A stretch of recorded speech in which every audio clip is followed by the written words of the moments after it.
It's a little bit terrifying, it's a lot freezing, and it's a little bit exhilarating all at the same time.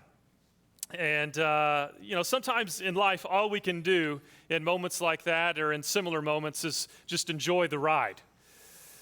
Just kind of sit back and enjoy the ride. When something else or someone else takes control, we simply just enjoy the ride. What we're going to take a look at together tonight as we continue our journey through the book of Judges, we're going to ask the question, okay, what is it like when God is the one who gets moving? What is it like when God is the one who's taking us for a ride? And when He moves, how are we as His people supposed to respond? How can we jump on board, ride the current, if you will, and see what God has in store? So if you have your Bibles, and I hope you do, open up to Judges chapter 5 as we continue our series through the book of Judges, asking that question, how do we live godly in a godless world? As you're turning there, I want to invite you to take out your outline as well. I want you to take a note real quick. Notice number 1, 2, and 3 on your outline. The way we're going to break out this message tonight.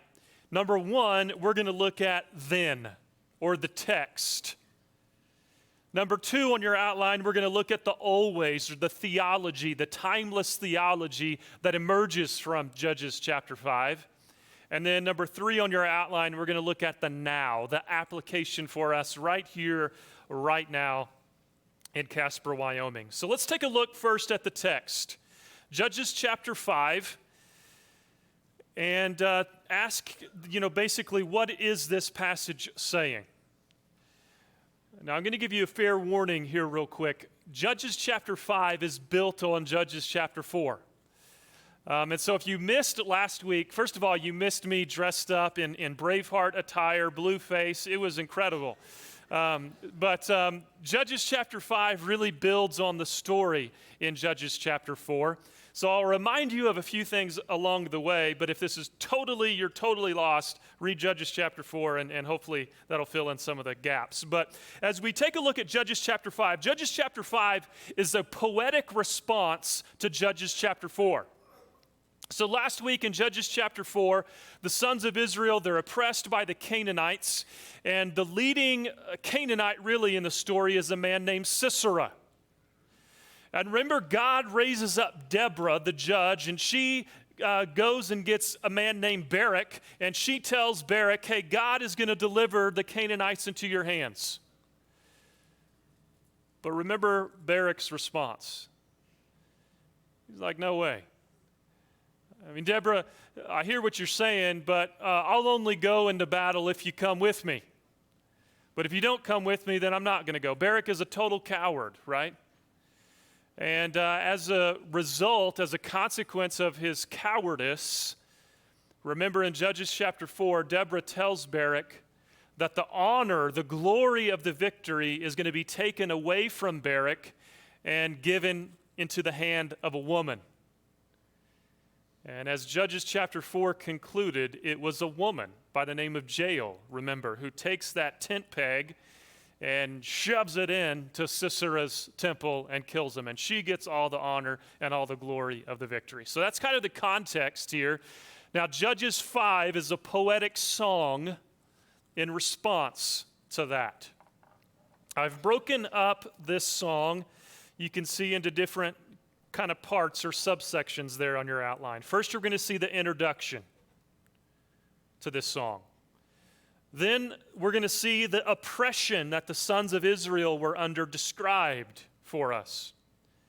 C on your outline is this tribal roll call. We're going to get the list of the tribes of Israel who joined in the battle against the Canaanites and those who sat on the sidelines instead. Then we're going to see the victory of the Lord described, how this great battle was won. And then we're going to get the fate of 2 women, Jael and Sisera's mom. So let's take a look first at the introduction. Judges chapter 5. Let me read for you verses 1 through 5. This is the introduction to the song. Judges 5:1 says, Then Deborah and Barak, the son of Abinoam, sang on that day, saying, that the leaders led in Israel, that the people volunteered, bless the Lord. Hear, O kings, give ear, O rulers. I to the Lord I will sing praise to the Lord, the God of Israel. Lord, when you went out from Seir, when you marched from the field of Edom, the earth quaked, the heavens also dripped, even the clouds dripped water.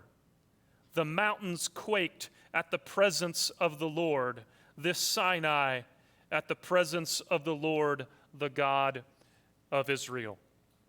So this is really the call to join everybody in singing here. In response to what the Lord has done in chapter 5, this is a call to break out in singing.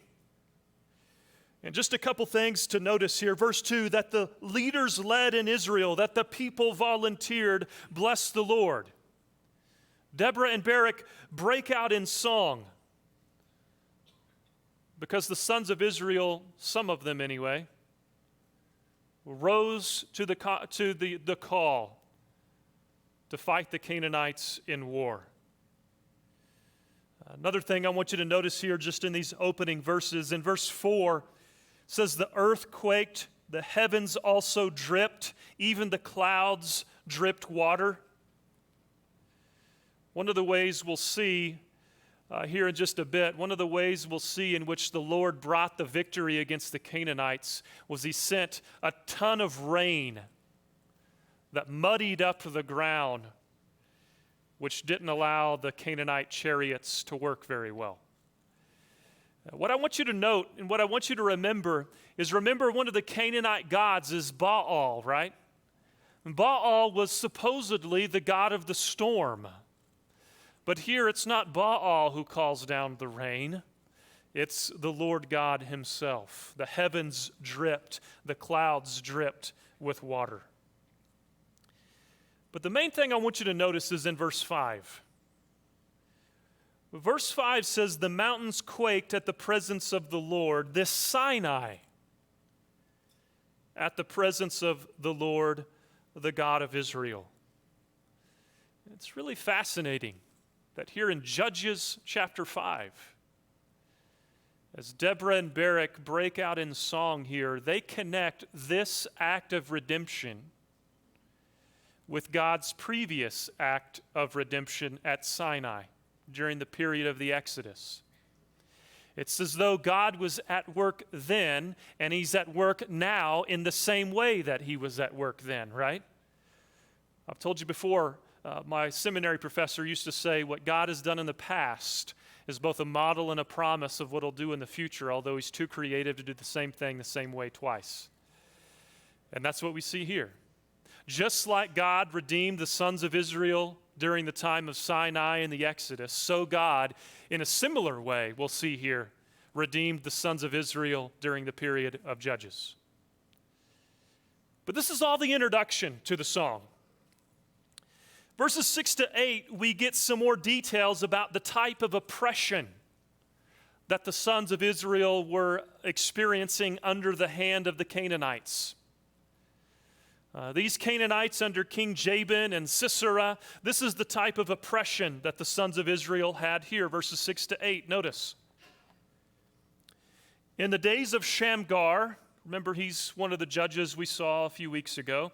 In the days of Shamgar, the son of Anath, in the days of Jael, the highways were deserted. The travelers went by roundabout ways. The peasantry ceased. They ceased in Israel until I, Deborah, arose. Until I arose, a mother in Israel. Notice this verse. New gods were chosen. Then war was in the gates. Not a shield or a spear was seen among 40,000 in Israel. So these verses describe what the experience was like for the sons of Israel as they were under the heavy hand of oppression by the Canaanites. Just a few things to note here. First of all, verse 6 says, the highways were deserted and travelers went by roundabout ways. So the Canaanites, they controlled the highways. By controlling the highways, they controlled trade. They controlled the economy. And so to avoid the high tolls and taxes of the Canaanites, the sons of Israel had to travel by roundabout ways. So in other words, the Canaanites were in complete control of the economy, of commerce. Notice as well, verse 8 says, not a shield or a spear was seen among 40,000 in Israel. So weapons were hard to find. Remember, throughout the book of Judges, that's why a lot of these judges kill people with an ox goad or with a tent peg or with the jawbone of a donkey. Because throughout this time, the Canaanites or whichever power is in control also controls the weapons of warfare. But the main thing I want you to notice is the beginning of verse 8. The beginning of verse 8 says that new gods were chosen. This is a reminder of why all of this disaster is coming upon the sons of Israel in the first place. It's because they've turned their back on the Lord their God. They've chosen new gods for themselves, gods like Baal and Ashtoreth. So God isn't cruel in allowing these things to come upon the sons of Israel. This is what they get for their apostasy. Now, verses 9 to 18 give us what I'm going to call the roll call of the tribes. What we're going to see here, it's just kind of a list of tribal name after tribal name, but the thing I want you to notice is that when Barak and Deborah called the sons of Israel to go to war against the Canaanites, there were some tribes that responded to that call, and there were other tribes that sat on the sidelines. And here they're called out by name, and a blessing will be given to the tribes who jumped in the battle, but a curse will be given to the tribes who sat on the sidelines. First, verses 9 to 11, let's just start there. This is kind of the summoning of the tribes to battle. Notice this, my heart goes out to the commanders of Israel, the volunteers among the people, bless the Lord. You who ride on white donkeys, you who sit on rich carpets, and you who travel on the road, sing. At the sound of those who divide flocks among the watering places, there they shall recount the righteous deeds of the Lord, the righteous deeds for his peasantry in Israel. Then the people of the Lord went down to the gates. So notice here in verse 9, Deborah praises God because of the faithful response that she got in this time of crisis. Verse 10 says she called on the rich and the poor alike. The rich are those who ride on white donkeys, who sit on rich carpets. And the poor are those who travel on the road. She called upon them all to respond. This call to war. And then notice verse 11, as the people gather their flocks to drink at the watering hole, she calls for them to recount, to remember the Lord's righteous deeds, the deeds he had done to bring redemption to his people. So let's take a look at the players in this, the tribes who responded and who didn't. Pick it up in verse 12. Awake, awake, Deborah. Awake, awake, sing a song. Arise, Barak, and take away your captives, O son of Abinoam. Then survivors came down to the nobles. The people of the Lord came down to me as warriors. And then notice the tribes. From Ephraim came those whose root is in Amalek came down. Following you, Benjamin, with your peoples. From Machir, commanders came down, and from Zebulun, those who wield the staff of office. And the princes of Issachar were with Deborah. And as was Issachar, so was Barak. Into the valley they rushed at his heels. Among the divisions of Reuben, there were great resolves of heart. Why do you sit among the sheepfolds to hear the piping for the flocks? Among the divisions of Reuben, there were great searchings of heart. Gilead remained, notice this, Gilead remained across the Jordan. And why did Dan stay in ships? Asher sat at the seashore and remained by its landings. Zebulun was a people who despised their lives even to death, and Naphtali also on the high places of the field. I know it's kind of easy to get lost in these verses, but the main thing I want you to notice here are the tribes who joined in the battle against the Canaanites and those who didn't. When the sons of Israel were oppressed under the heavy hand of Jabin and Sisera and the Canaanites, when God raised up Deborah and Barak to deliver them, some tribes responded, Ephraim, Benjamin, Zebulun, and other tribes sat on the sidelines, Dan, Asher, and others. This is the roll call of the participants and the non-participants. Hold that thought in the back of your mind for just a bit. Now, in verses 19 to 23, we get some more details about the victory of the Lord. Last week in Judges chapter 4, the author of Judges didn't highlight exactly how this battle was won, only that the Lord brought the victory. Here we see the details of how the Lord brought the victory. Notice this, verse 19. The kings came and fought, then fought the kings of Canaan at Tanakh near the waters of Megiddo. They took no plunder in silver. The stars fought from heaven. From their courses they fought against Sisera. Notice this. The torrent of the Kishon swept them away, the ancient torrent, the torrent Kishon. O my soul, march on with strength. Then the horse's hooves beat from the dashing of his valiant steeds. Curse Meroz, said the angel of the Lord. Utterly curse its inhabitants, because they did not come to the help of the Lord against the warriors. A couple things I want you to notice about the victory of the Lord and the battle that took place here. First of all, the battle zone was that place, Tanakh, which is near Megiddo, the city of Megiddo. You've heard of Harmageddon, the battle that's going to take place in the Jezreel Valley. It's a flat area there in northern Israel. And this is the same place where this battle in Judges chapter 4 took place. There's a river that runs through this valley called the Kishon. And here we're given some details that the Kishon River became a heavy torrent. The waters of the Kishon started moving rapidly. And what scholars believe happened during this battle is the Lord who's in control of the rain, not Baal.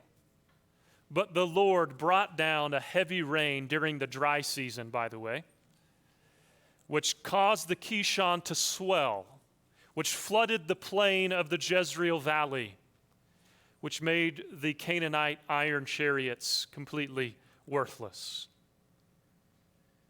And so what you ended up having here was a bunch of Canaanites stuck in the mud. And it was pretty easy pickings for the Israelites to wipe them out. It was like shooting fish in a barrel. What's amazing about this is that the odds were incredibly against Barak as he went up against the mighty Canaanites and their iron chariots. The only thing you can take away from here is that the Lord brought the victory.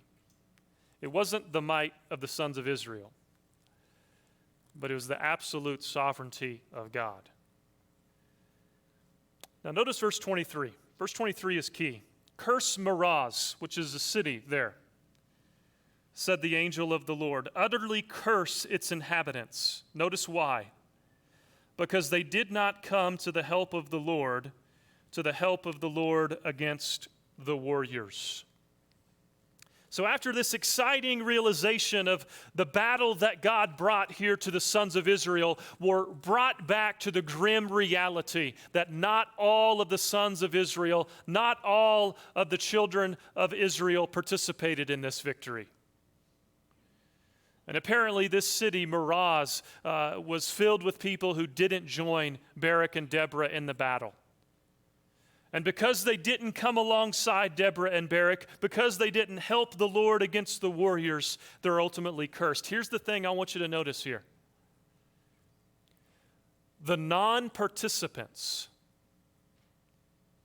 in the battle of the Lord, they have consequences. When God is on the move and he calls his people to rise up, those who sat on the sidelines face consequences. Just hold that in your mind for a bit. Let's take a look at E there under number 1 on your outline. As this song comes to a close, it's really interesting here. We're now given a picture of 2 women who are set in contrast to one another. One, you have Jael.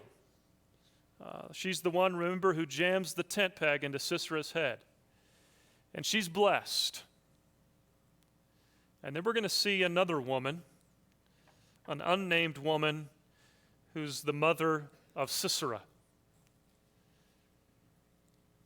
First, let's take a look at Jael. Notice verses 24 and 25. Most blessed of women is Jael, the wife of Heber the Kenite. Most blessed is she of women in the tent. He, that's Sisera asked for water, and she gave him milk. In a magnificent bowl, she brought him curd. So here we get more details of exactly how Jael kills Sisera. Remember back in chapter 4, he comes to her tent, and he says, "Give me something to drink, I'm thirsty." He just ran 9 miles to her tent.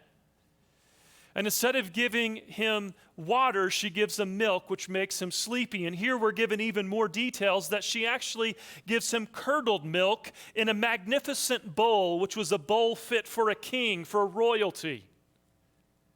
She's buttering him up before she brings him to his end. Notice verses 26 and 27. This kind of is slow motion here, describing in vivid detail how Jael brings down Sisera. There are 7 verbs here that slow down the action and paint this picture for us. Notice this. She reached out her hand for the tent peg, and her right hand for the workman's hammer. Then she struck Sisera. She smashed his head. She shattered and pierced his temple. Between her feet he bowed, he fell, he lay. Between her feet he bowed, he fell. Where he bowed, there he fell dead. I love this. One scholar I read this week says this repetition serves to slow the action to a standstill in order to allow the audience to savor Sisera's death.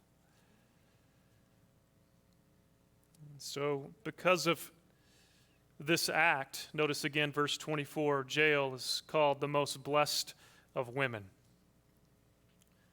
And in contrast to Jael, in verses 28 to 30, we meet another woman, an unnamed woman, who is Sisera's mother. Notice verse 28. Out of the window she looked and lamented, the mother of Sisera through the lattice. Why does his chariot delay in coming? Why do the hoofbeats of his chariot tarry? Her wise princesses would answer her. Indeed, she repeats her words to herself. This is the explanation. Are they not finding? Are they not dividing the spoil? A maiden, 2 maidens for every warrior. To Sisera, a spoil of dyed work, a spoil of dyed work embroidered, dyed work of double embroidery on the neck of the spoiler. This is a disturbing picture. In these verses, we're really transported to another tent. Out of the tent of jail with Sisera lying there dead, now we're transported to another tent, to the tent of Sisera's mom. And she's sitting there wondering, what's taking my son so long to return from battle? Why do the hoofbeats tarry? What's taking my son so long to return? Verse 29 says, her wise princesses give her the response. Why is Sisera delayed? It's verse 30, I want you to notice. Let me read it again. Are they not dividing the spoil? This is what they think. A maiden, 2 maidens for every warrior. To Sisera, a spoil of dyed work, dyed embroidered cloth and material. In other words, Sisera's mom and her princesses, her aides there, they're thinking, well, Sisera's delayed because he's just taking the spoils of war. That's why he's late. That's why he hasn't returned to the tent. He's taking the spoils of war. He's dividing the spoils of war, which includes this embroidered clothing. But notice what else it includes. They think to themselves, Sisera is delayed because he's taking a maiden, 2 maidens for every warrior. This is a highly sexualized line.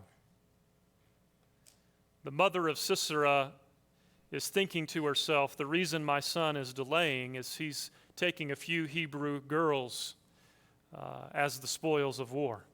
He's having his way with them. We're supposed to be disgusted by this, by the way. The irony, of course, of this verse is that Sisera's mother is assuming he's delaying because he's taking 2 girls for himself, when in fact he has been taken by 2 girls. Deborah and Jael, right?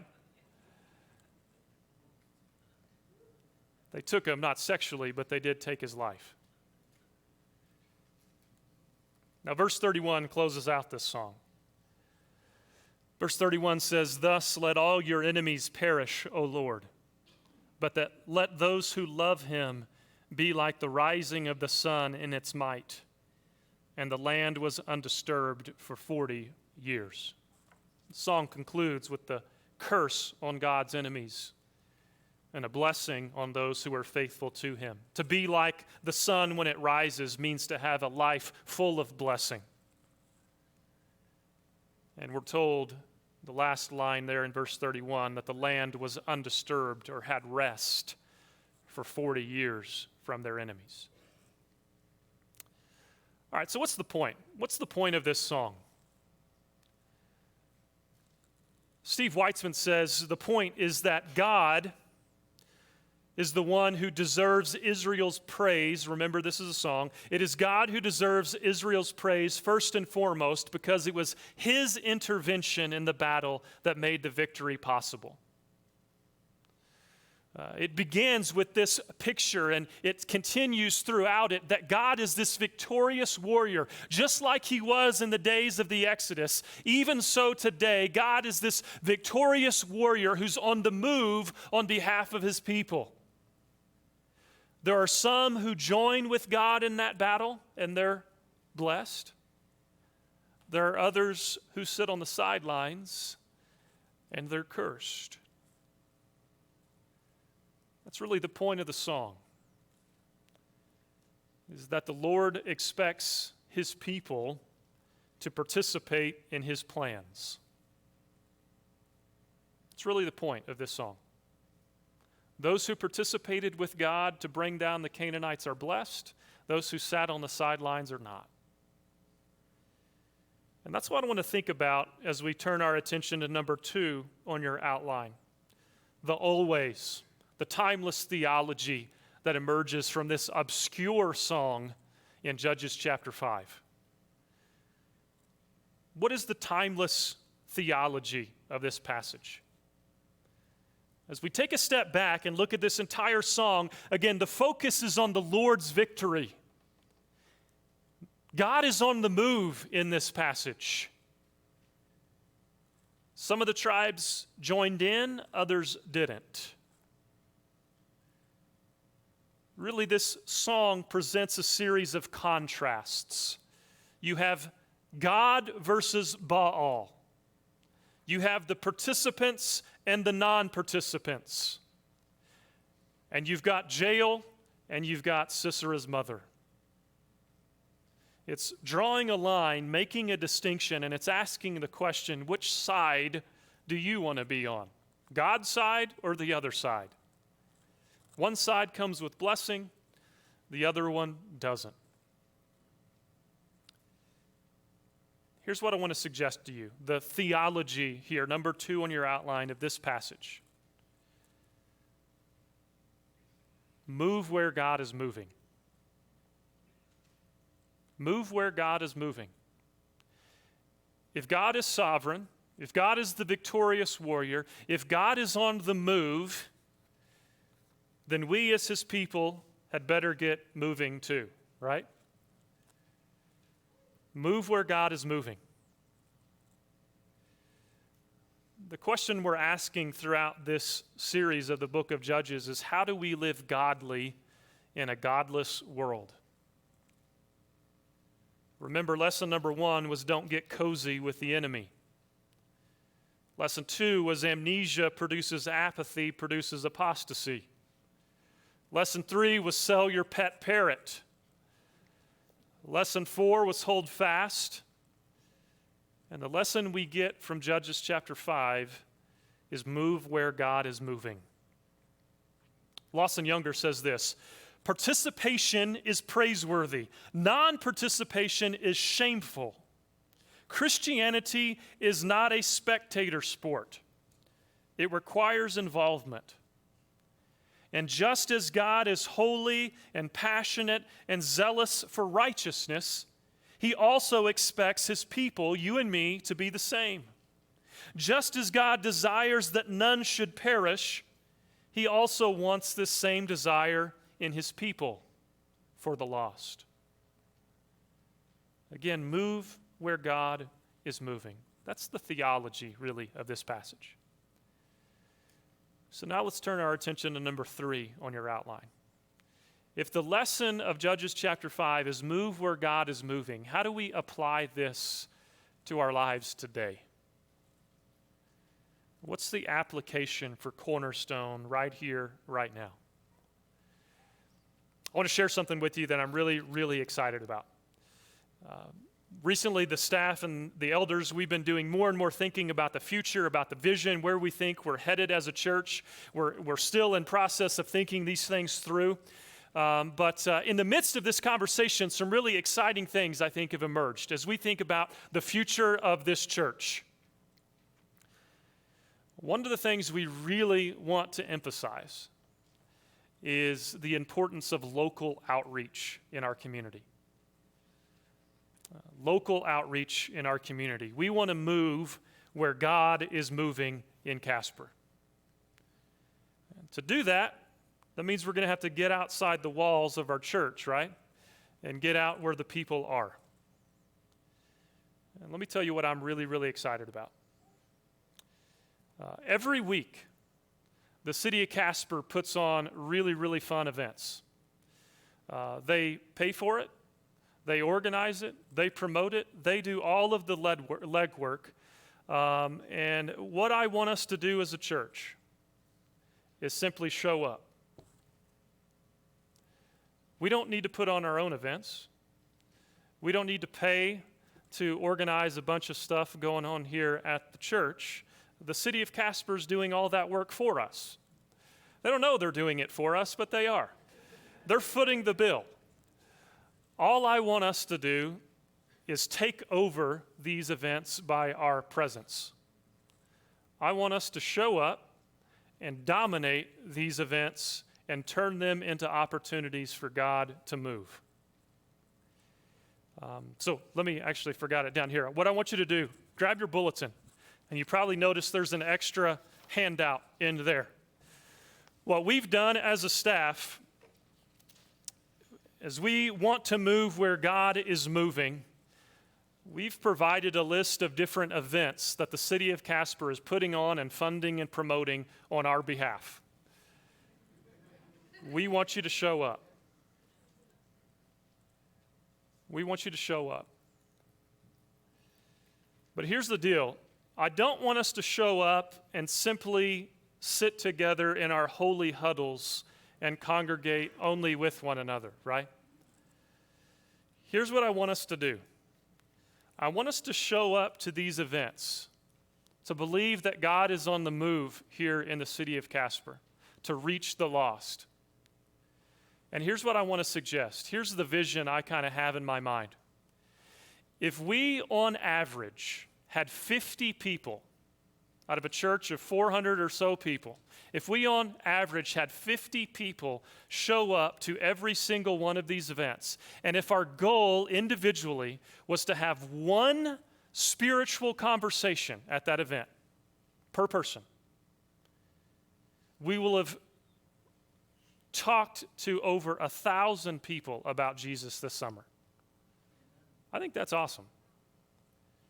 If 50 people on average show up to these events on this outline, this handout, and all we had was the goal of talking to one person, I'm not asking you to reach the whole event. I'm asking you to have one conversation and then go have fun. If you just had one spiritual conversation at each and every one of these events, 50 people on average, we will have reached over 1,000 people with the gospel this summer. I think that's awesome. I think we can get behind that. Now, I want to give you 3 possible objections you might have in your head at this moment. Some of you might be sitting there thinking, I don't have time to do this. My summer schedule's already filled up. I don't have time. First of all, I'm not asking you to attend every single one of these, right? I'm asking for 50 people on average to show up to these. So I think you could fit a few of these in your schedule. And one of the things we're going to do to make this easier is these events are already on our church calendar. And we're not going to schedule any church events on these dates other than the ones that were already on the calendar that was outside of my control. But we don't want to compete for your time. So we're not going to have an event here at the church and also tell you to go down to the Nick Fest. We want you to go down to the Nick Fest, right? So that might be the first objection. I don't have enough time. Well, we're going to do our part to clear your schedule. The second objection you might have is, you know what? I don't like that particular movie they're playing, or I don't like the music that they have up at Bear Trap or whatever. That might be a thought in your head right now. Not interested. Well, here's my response. I'm not asking you to like Moana, right? I'm not asking you to like the music up at Bear Trap. That's not the reason we're going. The reason we're going is to share with one person about their need for Jesus. And listen, if we have fun in the process, that's just icing on the cake, right? The third objection you might have is, I don't know what to say. I'm too scared. I don't know how to talk to somebody about my faith. And that's a legitimate concern. And guess what? To be honest with you, I'm scared about it too. It's often awkward and uncomfortable to have those conversations. But life isn't about my comfort, right? Life's not about my comfort. And the good thing is, if we go to these things together, we're going to be there for one another, to encourage one another, to say, hey, will you come with me? Let's go talk to these people and have a conversation about the Lord. And so, on the back side of your outline, your one thing for this week, here's what I want you to do in response to this message in Judges chapter 5. Move where God is moving. What I want you to do is simply put these events on your calendar. Plan to show up to some of them. Those you can't go to, I'd ask that you especially be praying for those who are going, that we would have opportunities, that we would move where God is moving. Now, we're going to get started on this immediately. Notice the first dates on the calendar there, June 7th is family movie night down at David Street Station. And again, you might be thinking, I don't want to watch Moana one more time, or at all. But that's not why I'm asking you to go. By the way, let me give you a real practical thing here. At family movie night, guess who's going to be there? A bunch of kids. And we have Vacation Bible School coming up. I'd encourage you to grab some of these cards, or we've got the green ones out at the Welcome Center as well. And this is super easy. Watch. Let's say you're not believers, okay? I can just walk up to somebody and say, hey, how's it going? Welcome to the Casper Movie Night. This is awesome, isn't it, that Casper puts on these events and has this great community. It's a great time to spend with your kids. And I noticed our kids playing together, and our kids are going to this thing called Vacation Bible School at Cornerstone Church. We'd love to have you come. So it took 10 seconds, right? And it wasn't really that scary. Now, I know them, but it doesn't have to be super complicated. Sometimes I think we make things like this so incredibly complicated. And in light of what we saw last week in Judges chapter 4, I'm afraid that sometimes our fear paralyzes us, just like Barak. We feel God moving. We know He's moving us in this direction, but we're paralyzed by our fear. And so we sit on the sidelines instead. So the question of this series is, how do we live godly in a godless world? Lesson 5 is, let's move where God is moving. Casper, let's move. Or Cornerstone, let's move in the city of Casper this summer. Let's ride the current of what God is doing here.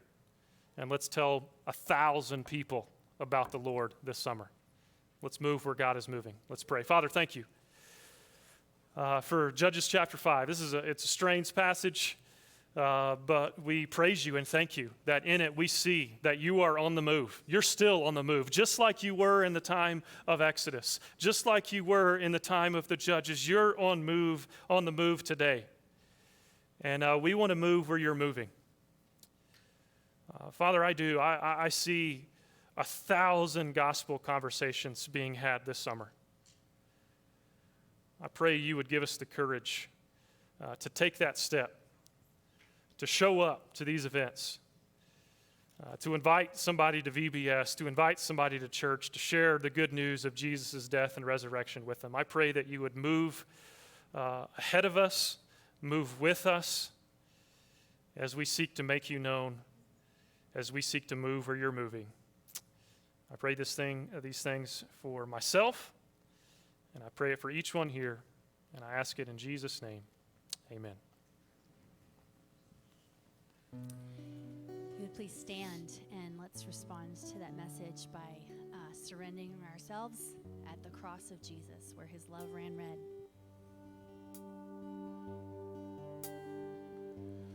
There's a place where mercy reigns and never dies.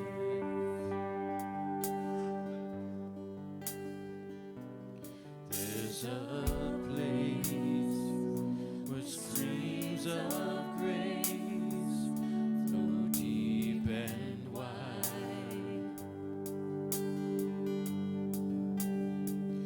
where all the love I've ever found comes like a flood, comes flowing down.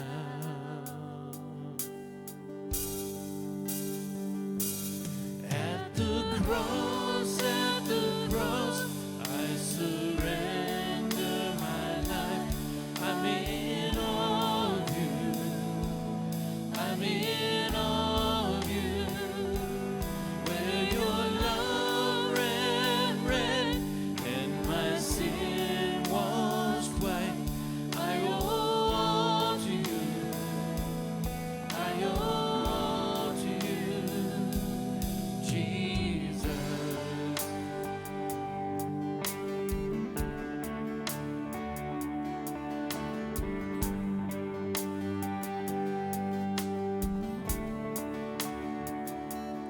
There's a place where sin and shame are powerless.